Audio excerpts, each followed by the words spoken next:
लघु प्रपथ, प्रौढ़ रोमांस, एक टूटा हुआ लैपटॉप, दो अकेले दिल, एक ऐसा रिश्ता जिसे नजरअंदाज करना नामुमकिन था। जाने कैसे एक साधारण मरम्मत ने दो जिंदगियों को हमेशा के लिए बदल दिया। राफेल 45 एक सफल वास्तुकार के लिए मंगलवार की सुबह विनाशकारी रूप से शुरू हुई जब उसने एक महत्वपूर्ण वीडियो कॉन्फ्रेंस के दौरान अपने लैपटॉप पर एस्प्रेसो गिरा दिया। उसने जल्दबाजी में लैपटॉप बंद किया और विश्वसनीय तकनीकी सहायता की तलाश में निकल पड़ा। वह टेक्रेपेयर पहुंचा जो शहर के एक पुराने पड़ोस में स्थित थी। काउंटर के पीछे हेनरिक 64 थे, एक भूरे बालों वाले आदमी जिसकी आवाज गहरी और शांत थी और आंखें युवा जीवंतता के साथ चमक रही थीं। राफेल ने अनायास ही हेनरिक की मजबूत अनुभवी उपस्थिति में एक अजीब सी गर्मी महसूस की।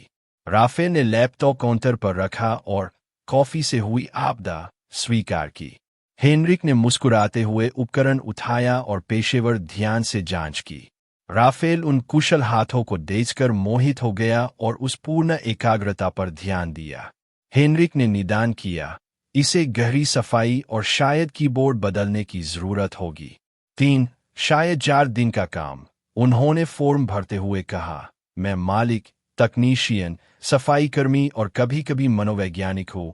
उनकी आंखें राफेल से मिली और एक छोटा भरा हुआ ठहराव था। फॉर्म भरने के बाद हेनरिक ने दुकान का एक कार्ड दिया जिसके पीछे उन्होंने अपना व्यक्तिगत सेल फोन नंबर लिखा था। इस हल्की मुस्कान ने राफेल के दिल की धड़कन को बढ़ा दिया। रिश्ते की चिंगारी, रिश्ते की शुरुआत। 2 रातें बीत गईं और राफेल हेनरिक को अपने दिमाग से नहीं निकाल सका। वह तकनीकी सहायता के कार्ड को देखता रहा, घबराया हुआ। 45 साल की उम्र में वह एक लड़के की तरह महसूस कर रहा था। आखिरकार रात 10:37 बजे उसने झूठ बोलते हुए हेनरिक को संदेश भेजा, नमस्ते हेनरिक, मैं राफेल हूँ, कॉफी वाले लैपटॉप वाला। बस यह जानना चाहता था कि क्या कोई सटीक अनुमान है। काम जमा हो रहा है। जवाब आश्चर्यजनक रूप से जल्दी आया, नमस्ते राफेल, आपका संदेश पाकर खुशी हुई। वास्तव में यह लगभग तैयार है, लेकिन मैं मानता हूं कि मैं आपके पहले संपर्क करने का इंतजार कर रहा था। इमोजी देखकर राफेल मुस्कुराया। उसने हिम्मत जुटाकर पूछा, तुम मुझे हताश नहीं लगे, तुम दिलचस्प लगे। राफेल का दिल जोर से धड़का। किस मायने में दिलचस्प? हेनरिक ने जवाब दिया, इस मायने में कि मुझे शायद ही कभी कोई ऐसा व्यक्ति मिलता है जिसके साथ बातचीत इतनी स्वाभाविक रूप से प्रवाहित होती है। और मैं मानता हूं कि मुझे आपकी वास्तुकला परियोजनाओं और आपके बारे में उत्सुकता हुई। बातचीत रात भर चली। हेनरिक ने अपनी पत्नी के साथ बिताए 20 साल के रिश्ते और 5 साल पहले कैंसर से हुई उनकी मौत के बारे में दुख से बताया। राफेल ने अपने हालिया तलाक और दशकों तक प्रामाणिक रूप से जीने में असमर्थ होने की एकांतता के बारे में बात की। हेनरिक ने लिखा, जानते हो मैंने नुकसान से क्या सीखा? कि नाटक करने और डरने के लिए जीवन बहुत छोटा है। सच्चे रिश्ते सामने आते हैं तब उनका फायदा न उठाने के लिए। जैसे किसी मंगलवार को एक तकनीकी सहायता की दुकान में। राफेल ने पूछा, क्या आप सुझाव दे रहे हैं कि हमारे बीच एक सच्चा रिश्ता है? मैं यह सुझाव दे रहा हूं कि मैं पता लगाना चाहूंगा, अगर आप भी चाहे। राफेल ने बस भेजा, मैं चाहता हूं। जवाब आया, तो कल अपना लैपटॉप लेने आओ और फिर मुझे तुम्हें कॉफी पिलाने दो। उस बार बिना गिराए। पहली मुलाकात और स्वीकारोक्ति। राफेल नियत समय पर शाम 5 बजे पहुंचा। हेनरिक ने एक वास्तविक मुस्कान से उसका स्वागत किया। लैपटॉप ठीक था। हेनरिक ने काम का एप्रन उतारते हुए कहा, हम कॉफी के बाद हिसाब करेंगे। मैं यहाँ पास में एक जगह जानता हूँ। वे पड़ोस की सड़कों पर चले और एक आरामदायक कॉफी हाउस में बैठ गए। बातचीत पिछली रात की तरह ही आसानी से प्रवाहित हुई, लेकिन अब शारीरिक उपस्थिति का एक अतिरिक्त तत्व था जिसने राफेल को मंत्रमुग्ध कर दिया। हेनरिक ने अपने साथी के अचानक खो जाने और 3 साल तक बस अस्तित्व में रहने के बारे में बताया। हेनरिक ने राफेल की आंखों में देखा और कहा, जीवन बहुत छोटा है, इसलिए मैं खेलों या धोन में समय बर्बाद नहीं करता। राफेल ने स्वीकार किया, मैंने भी महसूस किया, लेकिन मुझे डर है। उम्र के अंतर का, लोग क्या सोचेंगे, पर्याप्त न होने का। हेनरिक ने धीरे से उसका हाथ दबाया। मैं 64 साल का हूँ, राफेल। मैंने सीखा है कि एकमात्र वैध डर कोशिश न करने का है। बाकी सब का हम एक साथ सामना करेंगे। वे देर तक बातें करते रहे। जब वे हेनरिक की इमारत के सामने पहुंचे, तो हेनरिक ने आमंत्रित किया, क्या तुम ऊपर आना चाहोगे? बिना दबाव के। हम बस थोड़ी और बात कर सकते हैं। राफेल ने केवल एक सेकंड के लिए झिझका। डर की आवाजें थीं, लेकिन एक सच्ची आवाज फुसफुसाई, जियो, आखिरकार जियो। उसने कहा, मैं ऊपर आना चाहता हूं। हेनरिक के अपार्टमेंट में, जिसमें उनके दिवंगत साथी पाओलो की तस्वीरें थीं, राफेल ने पूछा कि क्या इसे वह असहज है।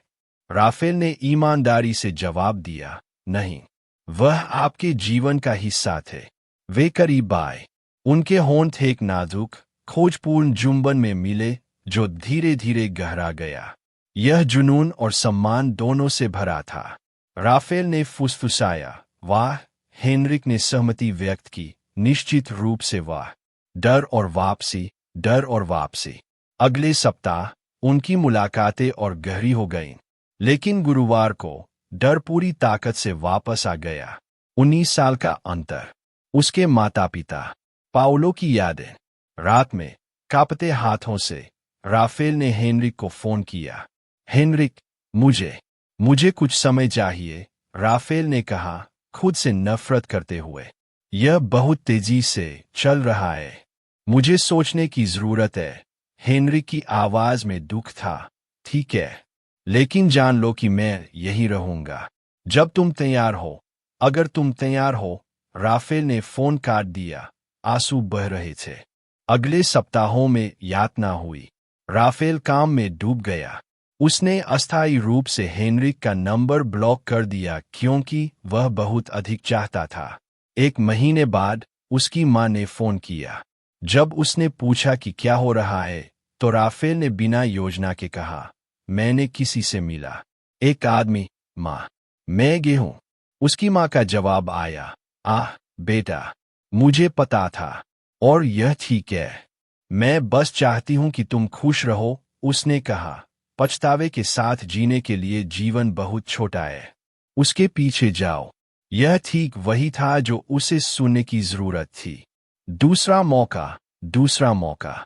राफेल लगभग 2 महीने बाद हेनरिक की दुकान पर पहुंचा। हेनरिक काउंटर के पीछे थे, सतर्क। मैं तुम्हें वापस लेने आया हूं। राफेल ने सीधे हेनरिक की आंखों में देखा। सबसे अच्छी चीज जो मेरे 7 सालों में हुई। मैं भाग गया क्योंकि मुझे डर था, लेकिन तुम्हारे बिना ये 2 महीने मेरे जीवन के सबसे बुरे थे।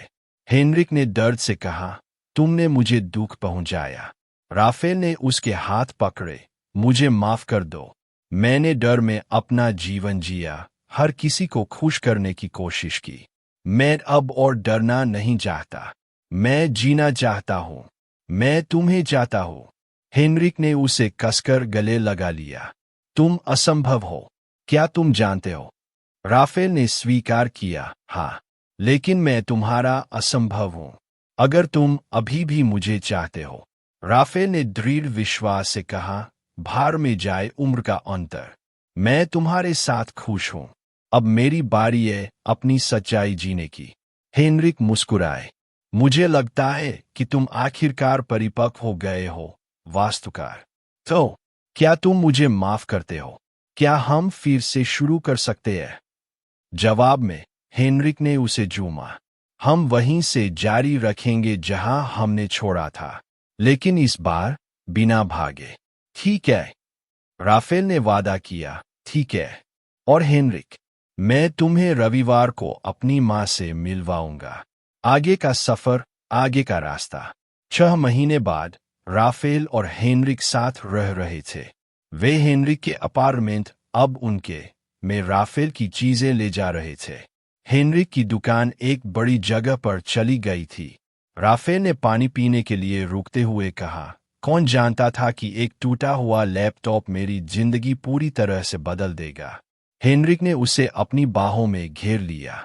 प्रौद्योगिकी रहस्यमय तरीकों से लोगों को एक साथ लाती है, लेकिन मुझे यह भी लगता है कि यह किस्मत में था। तुम मुझे रोमांटिक बनाते हो। डर में जीने के लिए जीवन बहुत छोटा है। अगर इस कहानी ने आपको छुआ है तो इसे अपने तक न रखें, साझा करें। किसी को बाहर यह जानने की जरूरत है कि प्रामाणिक होने में कभी देर नहीं होती, प्यार की कोई उम्र नहीं होती, फिर से शुरू करना हमेशा संभव है, आपकी खुशी मायने रखती है।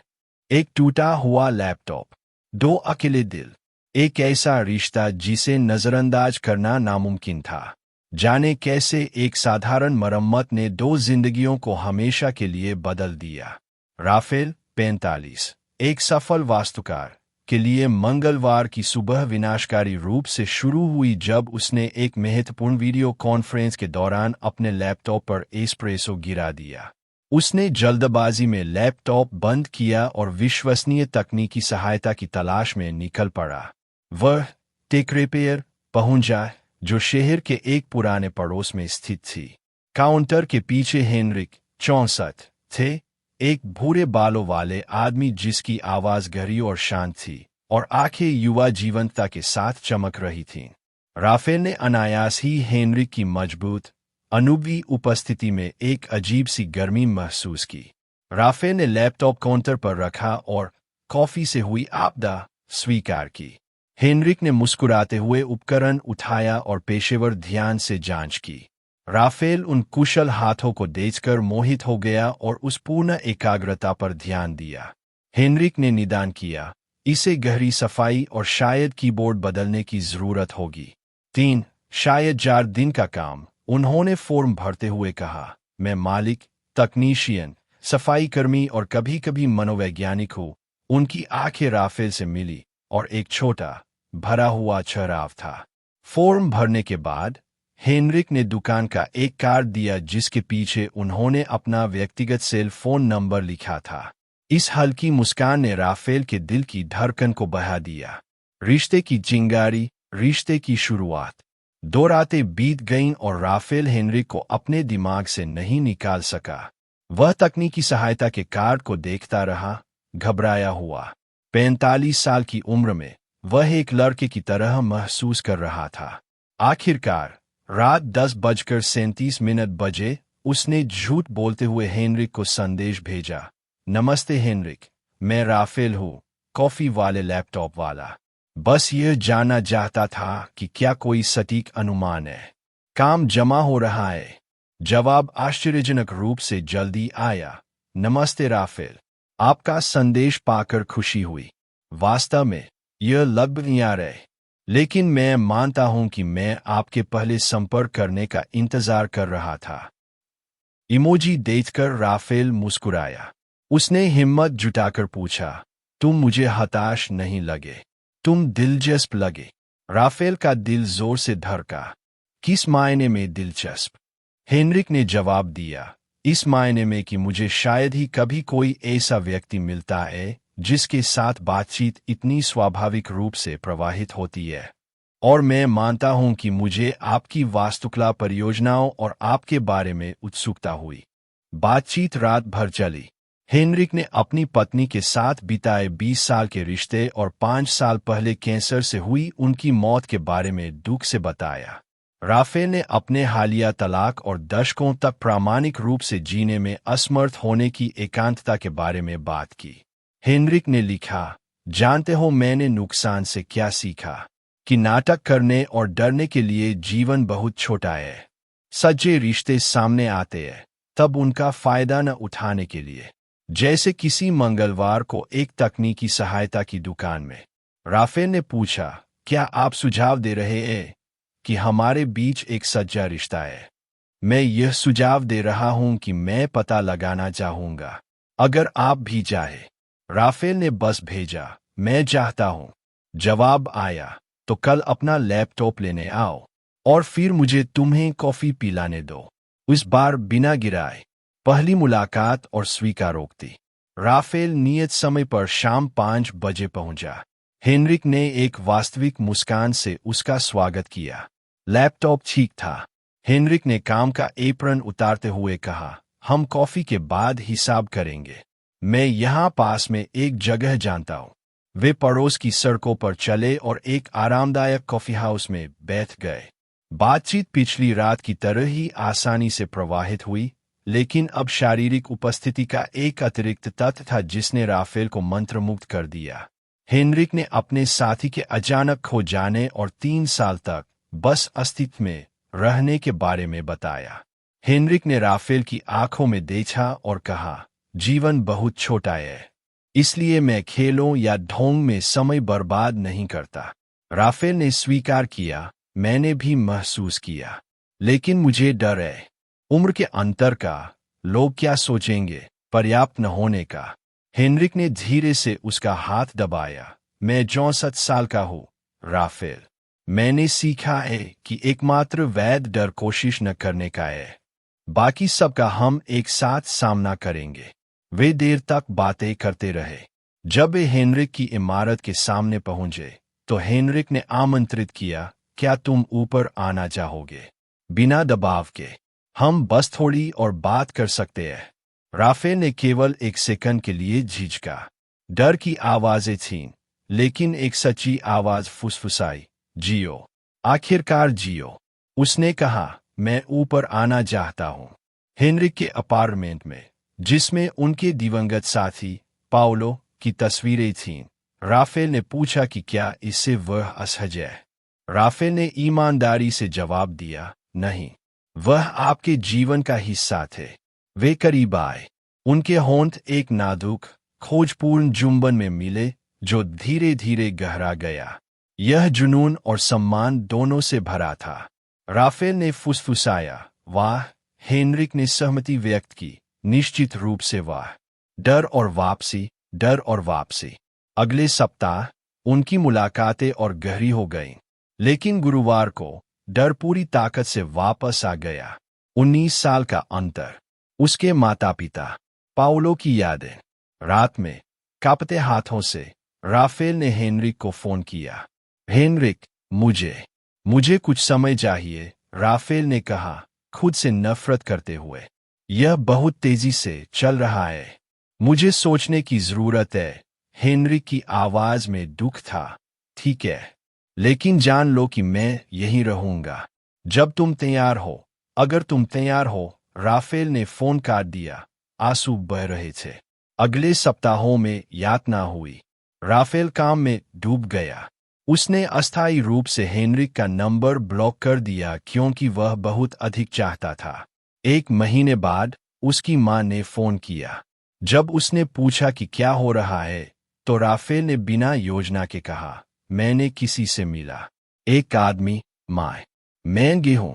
उसकी मां का जवाब आया, आह बेटा, मुझे पता था, और यह ठीक है।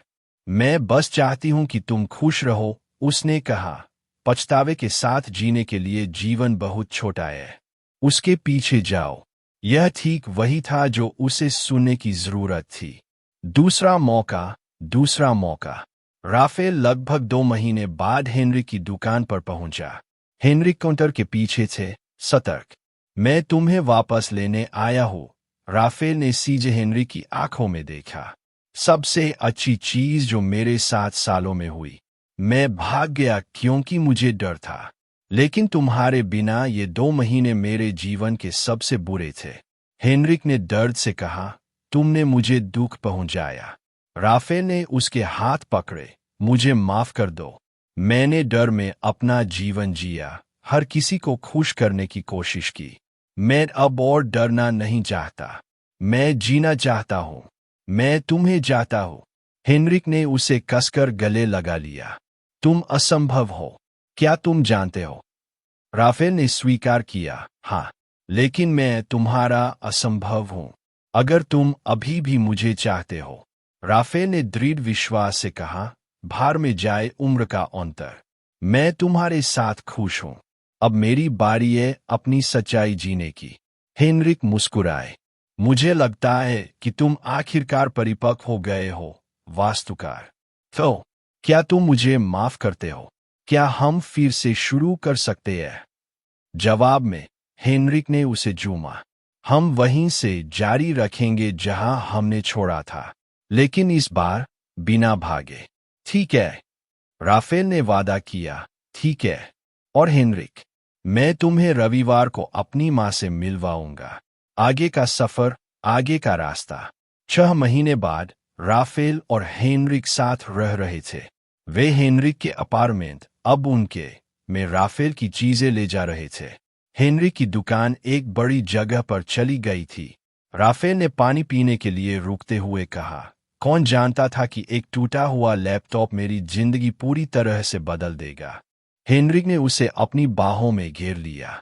प्रौद्योगिकी रहस्यमय तरीकों से लोगों को एक साथ लाती है, लेकिन मुझे यह भी लगता है कि यह किस्मत में था। तुम मुझे रोमांटिक बनाते हो। डर में जीने के लिए जीवन बहुत छोटा है।